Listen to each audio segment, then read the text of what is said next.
Bonjour à tous, nous voici de retour dans notre programmation en histoire. Nous sommes toujours dans 3H2, le monde depuis 1945, c'est-à-dire depuis la fin de la Deuxième Guerre mondiale. Et nous entrons dans le troisième chapitre, c'est-à-dire affirmation et mise en œuvre du projet européen. Je vais vous proposer dans cette petite capsule une correction commentée du grand 1 de cette leçon que vous avez dû faire dernièrement, c'est-à-dire l'analyse des grandes étapes de la construction du projet européen, c'est-à-dire quelles ont été les différentes étapes qui ont mené à ce qui existe aujourd'hui, c'est-à-dire l'Union européenne. On vous demandait d'abord donc de réfléchir au contexte historique de la construction européenne. Il fallait donc vous remémorer deux choses. On est en plein dans le contexte de la guerre froide et l'anticommunisme qui grandit en Europe. Et il faut aussi se rappeler que dans les années 50, la fin de la Deuxième Guerre mondiale est encore très proche et qu'on veut absolument maintenir la paix dans cet espace européen. D'accord ? Alors, première étape dans cette construction européenne, c'est Robert Schuman qui propose de consolider la paix entre la France et l'Allemagne, qui jusque-là ont été les grands ennemis de la Première Guerre mondiale et de la Deuxième Guerre mondiale.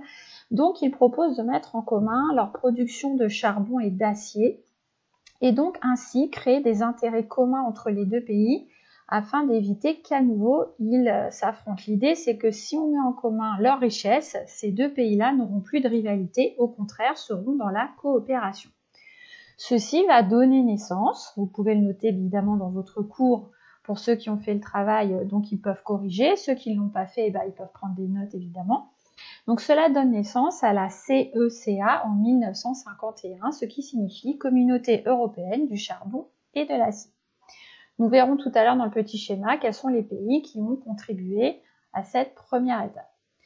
Deuxième étape, dans la construction européenne, on est en 1957, on est à la signature du traité de Rome et cette fois-ci on met en place ce qu'on appelle le marché commun, c'est-à-dire la libre circulation des hommes, des biens et du travail, ceci sans frontières ou droits de douane entre les États membres de cet espace.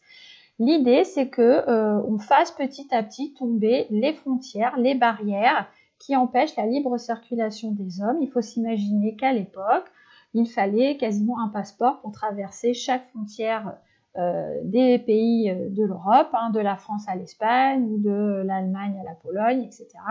Et l'idée, c'est de petit à petit de faire tomber toutes ces frontières. Ce traité de Rome, il se fait avant tout sur la construction et européenne autour du domaine économique. D'accord, c'est la question D, j'en suis ici. On est donc dans une construction avant tout économique et ce qui va naître à la suite de la CECA, c'est la CEE, Communauté économique européenne. Donc ceci est la deuxième étape.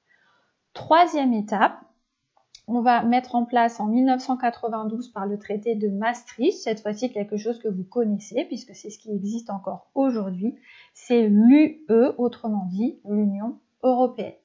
Je vous cite quelques exemples de ce qu'on espère créer avec cette Union européenne.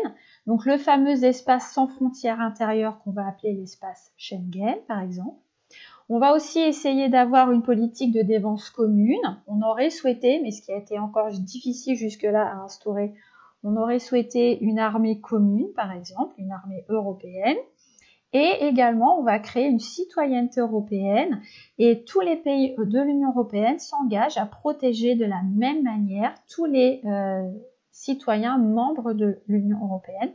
Par exemple, l'ambassade d'Allemagne dans un pays peut très bien porter secours à des citoyens français ou des citoyens espagnols, étant donné qu'ils sont membres de l'Union européenne. Donc ça, c'était les petites questions que vous aviez à faire. Et vous aviez également à compléter un schéma que je vais commenter avec vous. Donc si on reprend le contexte de la création de l'Union européenne, avec au départ la CECA, c'est la guerre froide et l'anticommunisme, ainsi que la nécessité de préserver la paix en Europe. On a dans ce contexte-là des hommes politiques qu'on va appeler les pères fondateurs, qui ont été essentiels dans la construction européenne, Konrad Adenauer en Allemagne, Monnet et Schuman en France, Gasperi en Italie. Donc au total, au début de cette construction, on a 6 pays, la France, l'Allemagne, en réalité la RFA, République fédérale d'Allemagne, c'est-à-dire l'Allemagne de l'Ouest, l'Italie et le Benelux. Le Benelux étant une manière de dire, en abrégeant en quelque sorte, Belgique, Pays-Bas, Luxembourg. Puis, donc, on a cette CECA qui s'installe en 1951. Ensuite, 1957, la CE, avec le traité de Rome. Vont venir s'ajouter au fur et à mesure aussi pays de départ d'autres pays, Danemark, Irlande, Royaume-Uni, etc., etc. On assistera également à la réunification de l'Allemagne, donc la RDA et la RFA ne vont plus former qu'un seul pays.